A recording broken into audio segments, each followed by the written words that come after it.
साध संगत प्रेम से कहिए धन निरंकार जी।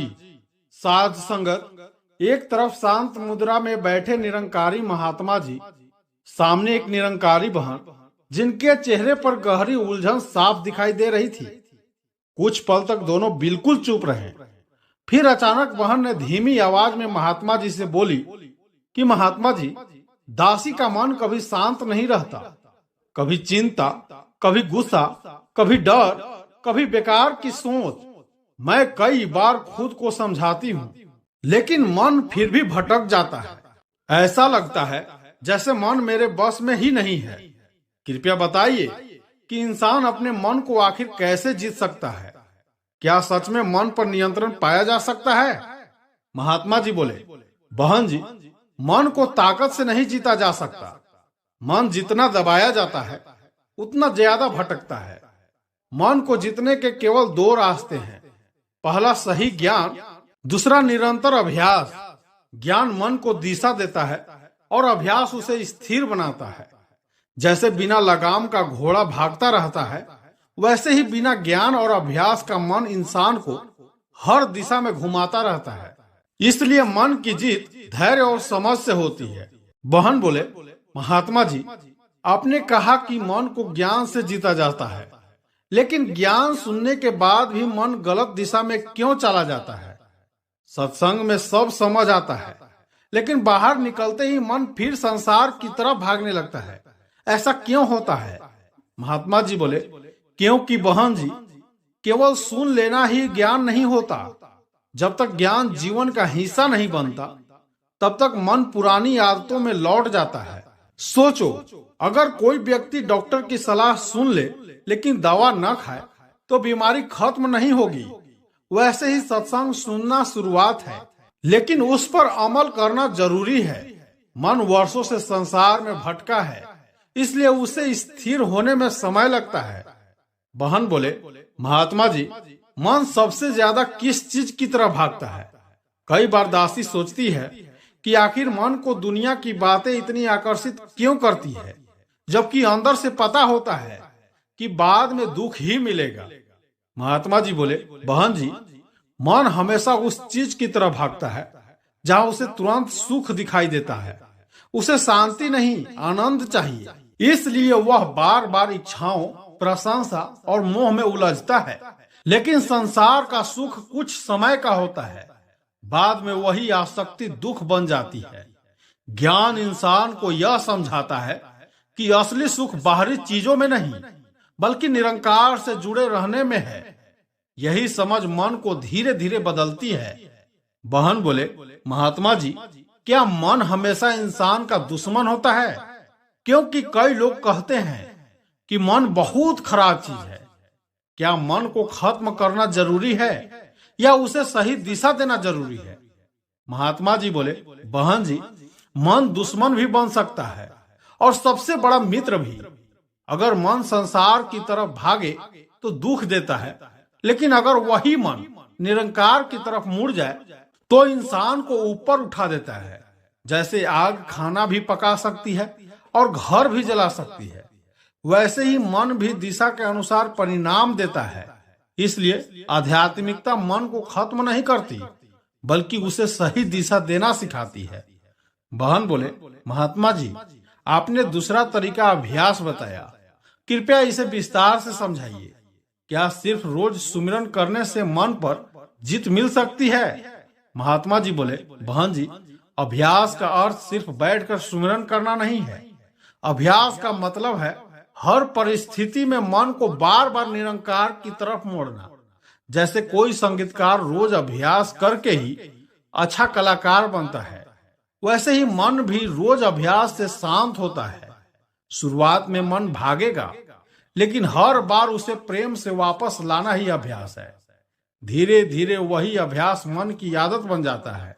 बहन बोले, महात्मा जी, जब दासी सुमिरन करने बैठती है तो मन बहुत ज्यादा भटकता है।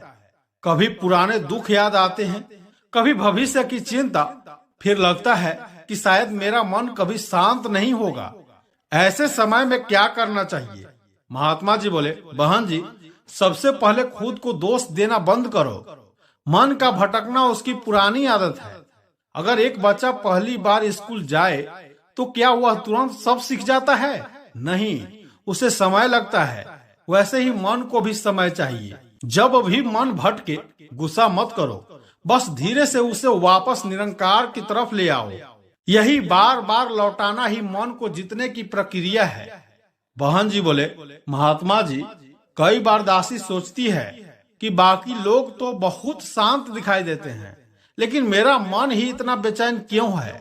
क्या कुछ लोग जन्म से ही मजबूत मन वाले होते हैं? महात्मा जी बोले, बहन जी, हर इंसान की अंदरूनी लड़ाई अलग होती है।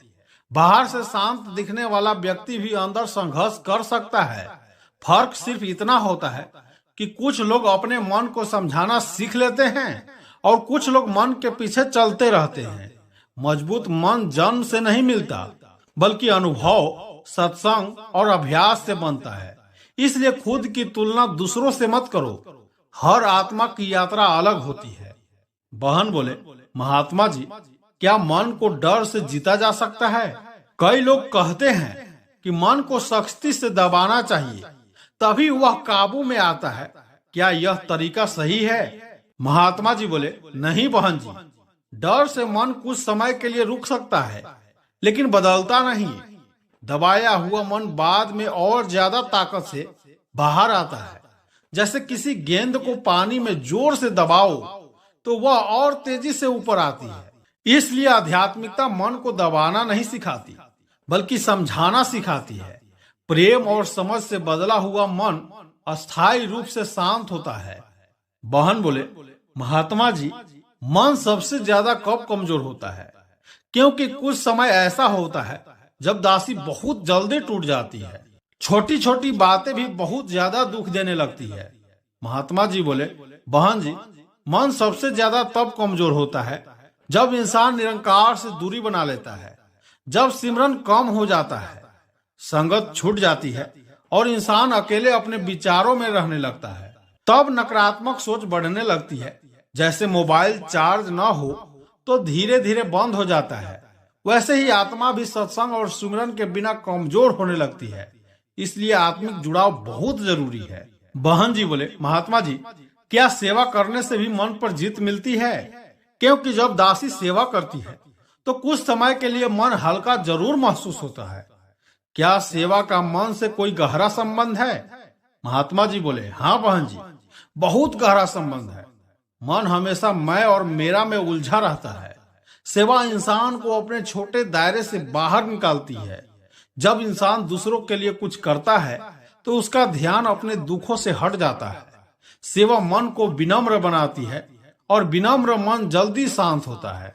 इसलिए सेवा सिर्फ बाहरी काम नहीं, बल्कि अंदर के अहंकार को कम करने का माध्यम भी है। बहन जी बोले, महात्मा जी, कई बार दासी को लगता है कि मैं मन से हार चुकी हूँ। बार बार कोशिश करने के बाद भी वही गुस्सा, वही चिंता, वही कमजोरियां वापस आ जाती है। क्या इसका मतलब है कि मैं कभी बदल नहीं पाऊंगी? महात्मा जी बोले, नहीं बहन जी, गिरना हार नहीं है, कोशिश छोड़ देना हार है। मन वर्षों की आदतों से बना है, इसलिए बदलाव धीरे धीरे आता है। सोचो, अगर कोई व्यक्ति रोज थोड़ा थोड़ा पानी पत्थर पर गिराए तो समय के साथ पत्थर भी बदल जाता है। वैसे ही निरंतर सुमिरन, संगत और अभ्यास मन को बदलते हैं। आज जो कमजोरी लग रही है वही एक दिन आपकी सबसे बड़ी सीख बन जाती है। बहन बोले, महात्मा जी, क्या कोई ऐसी पहचान है जिससे पता चले कि इंसान धीरे धीरे मन पर जीत पा रहा है? महात्मा जी बोले, हाँ बहन जी, कुछ संकेत होते हैं। पहले छोटी बात पर गुस्सा आ जाता था, अब मन जल्दी शांत हो जाता है। पहले हर समस्या डर पैदा करती थी, अब अंदर भरोसा बना रहता है। पहले दूसरों की बातों से बहुत फर्क पड़ता था, अब मन स्थिर रहने लगता है। यही मन की जीत के संकेत है। मन पूरी तरह शांत नहीं होता, लेकिन उसका असर इंसान पर कम होने लगता है। बहन जी बोले, महात्मा जी, अगर मन बार बार गलत दिशा में जाए तो उस समय तुरंत क्या करना चाहिए? क्योंकि कई बार नकारात्मक सोच इतनी तेज होती है कि समझ ही नहीं आता क्या करे। महात्मा जी बोले, उस समय 3 बातें याद रखो। पहली, तुरंत प्रतिक्रिया मत दो। दूसरी, कुछ देर शांत होकर गहरी सांस लो। तीसरी, निरंकार को याद करो। मन तूफान की तरह होता है, अगर इंसान उसी समय निर्णय ले तो बाद में पछताना पड़ता है। इसलिए मन के हर विचार पर विश्वास मत करो। कुछ विचार सिर्फ थके हुए मन की आवाज होते हैं, सत्य नहीं। बहन जी बोले, महात्मा जी, आज दासी को ऐसा लग रहा है जैसे मन के बारे में मेरी पूरी समझ बदल गई है। पहले मैं मन से लड़ती थी, लेकिन अब समझ आया कि उसे सही दिशा देना जरूरी है। क्या अंत में आप दासी को कोई ऐसी बात बता सकते हैं जिसे मैं जीवन भर याद रख सकूं? महात्मा जी बोले, हाँ बहन जी, हमेशा यह याद रखना, मन को जीतने के केवल 2 रास्ते हैं, सही ज्ञान और निरंतर अभ्यास। ज्ञान बिना अभ्यास अधूरा है और अभ्यास बिना ज्ञान अंधा है। जब ये दोनों मिलते हैं तभी मन धीरे धीरे शांत होता है। और एक बात हमेशा याद रखना, मन को हराने वाला इंसान शक्तिशाली नहीं होता, मन को समझकर सही दिशा देने वाला इंसान ही सच्ची ज्ञानी होता है। साथ संगत बहन जी आगे बोले, महात्मा जी, दासी एक बात और पूछना चाहती है। जब मन बहुत बेचैन होता है, अंदर घबराहट और उदासी बढ़ जाती है, तब न सत्संग सुनने का मन करता है और न ही सुमिरन करने का। ऐसा लगता है जैसे मन हर अच्छी चीज से दूर भागने लगता है। फिर दासी और ज्यादा टूटने लगती है। कृपया बताइए कि ऐसी स्थिति में इंसान क्या करे, क्योंकि उसी समय सबसे ज्यादा सहारे की जरूरत होती है। महात्मा जी बोले, बहन जी, मन की यही सबसे बड़ी चाल होती है। जब आत्मा कमजोर होती है तब मन उसी दवा से दूर ले जाने लगता है जो उसे ठीक कर सकती है। जैसे बीमारी इंसान कभी कभी दवा खाने से भी बचता है, वैसे ही बेचैन मन सत्संग और सुमिरन से भागता है। उस समय मन की मत सुनो। शुरुआत चाहे बिना मन से करो, लेकिन सत्संग और सुमिरन मत छोड़ो, क्योंकि अंधेरे में दीपक जलाने का मन नहीं करता, फिर भी दीपक जरूरी होता है। बहन बोले, महात्मा जी, लेकिन उस समय अंदर से इतनी थकान महसूस होती है कि कुछ करने की ताकत ही नहीं बचती। दासी सोचती है कि कल से फिर शुरू करूंगी, लेकिन वही हालात अगले दिन भी रहती है। क्या यह आलस्य है या मन की कमजोरी? महात्मा जी बोले, बहन जी, हर बार यह आलस्य नहीं होता। कई बार लगातार चिंता और नकारात्मक सोच मन को अंदर से थका देती है। फिर आत्मा भारी महसूस करने लगती है, लेकिन समाधान भागने में नहीं, छोटे छोटे कदम उठाने में है। अगर लंबा सुमिरन नहीं हो रहा तो 2 मिनट से शुरुआत करो। अगर पूरा सत्संग नहीं सुन पा रहे तो थोड़ी देर संगत में बैठो। निरंकार प्रयास देखता है, मात्रा नहीं। धीरे धीरे वह छोटी कोशिशें मन को फिर मजबूत बनाती है। बहन जी बोले, महात्मा जी, कई बार दासी को लगता है कि जब मन नहीं लग रहा तो सत्संग या सुमिरन करना दिखावा होगा। फिर अपराध बोध होने लगता है कि मैं सिर्फ रस्म निभा रही हूँ। क्या बिना मन के किया गया सुमिरन भी स्वीकार होता है? महात्मा जी बोले, हाँ बहन जी, बिल्कुल स्वीकार होता है। सोचो, एक बच्चा बीमार होने पर भी माँ के पास जाकर लेटता है। वह ज्यादा बोल नहीं पाता, लेकिन माँ उसका दर्द समझ जाती है। वैसे ही निरंकार भी आत्मा की स्थिति समझता है। जब बेचैन मन के बावजूद इंसान सुमिरन के लिए बैठता है, वही सबसे सच्ची भक्ति होती है। क्योंकि आसान समय में याद करना सरल है, लेकिन टूटे हुए मन से निरंकार को पुकारना असली प्रेम है। बहन जी बोले, महात्मा जी, जब मन बेचैन होता है तो नकारात्मक सोच बहुत बढ़ जाती है। फिर हर चीज गलत दिखाई देने लगती है। कभी लगता है कि कोई मुझे समझता नहीं, कभी लगता है कि जीवन में कुछ अच्छा नहीं होगा। उस समय सोच को कैसे रोका जाए? महात्मा जी बोले, बहन जी, बेचैन मन हमेशा बढ़ा चढ़ा कर सोचता है। उस समय मन की हर बात को सत्य मत मानो। जैसे धुंध में चीजें साफ दिखाई नहीं देती, वैसे ही दुखी मन सही निर्णय नहीं ले पाता। इसलिए जब मन बहुत परेशान हो तब बड़े फैसले मत लो। उस समय सिर्फ खुद को संभालो, सिमरन करो, सत्संग में बैठो और समय को गुजरने दो। कई बार समस्या उतनी बड़ी नहीं होती जितनी थका हुआ मन उसे बना देता है। बहन जी बोले, महात्मा जी, क्या संगत सच में मन की बेचैनी कम कर सकती है? क्योंकि कई बार दासी अकेले रहना चाहती है और किसी से मिलना भी अच्छा नहीं लगता। महात्मा जी बोले, बहन जी, अकेलापन कुछ समय शांति दे सकता है, लेकिन लंबे समय तक वही अकेलापन मन को और कमजोर कर देता है। संगत आत्मा के लिए दवा की तरह होती है। जब इंसान महात्माओं के बीच बैठता है, अच्छे विचार सुनता है, सेवा करता है, तो धीरे धीरे अंदर की नकारात्मकता कम होने लगती है। मन कहेगा मत जाओ, लेकिन उसी समय संगत जाना सबसे ज्यादा जरूरी होती है, क्योंकि बुझता हुआ दीपक दूसरे दीपक से ही दोबारा जलता है।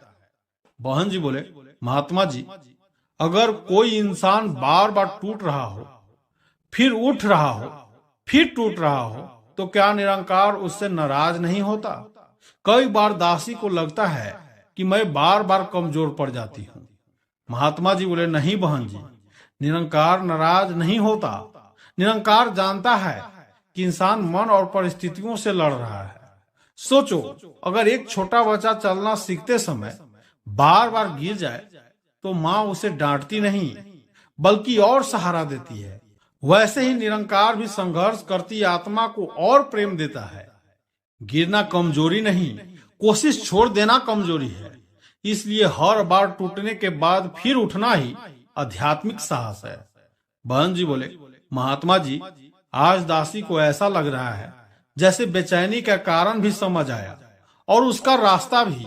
लेकिन अंत में एक ऐसी बात बताइए जिसे दासी हर कठिन समय में याद रख सके।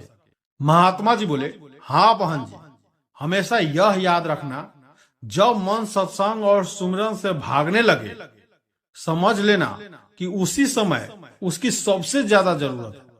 मन कहेगा मत बैठो, लेकिन उसी समय बैठ जाना। मन कहेगा तुमसे नहीं होगा, लेकिन उसी समय निरंकार को याद करना, क्योंकि तूफान में ही नाविक की असली परीक्षा होती है। और याद रखो, बेचैन मन का इलाज संसार में नहीं, निरंकार की याद में छिपा होता है। बहन की आंखों से आंसू निकल पड़े। वह निरंकार की ओर देखकर शुक्राना की और महात्मा जी को धन निरंकार कही।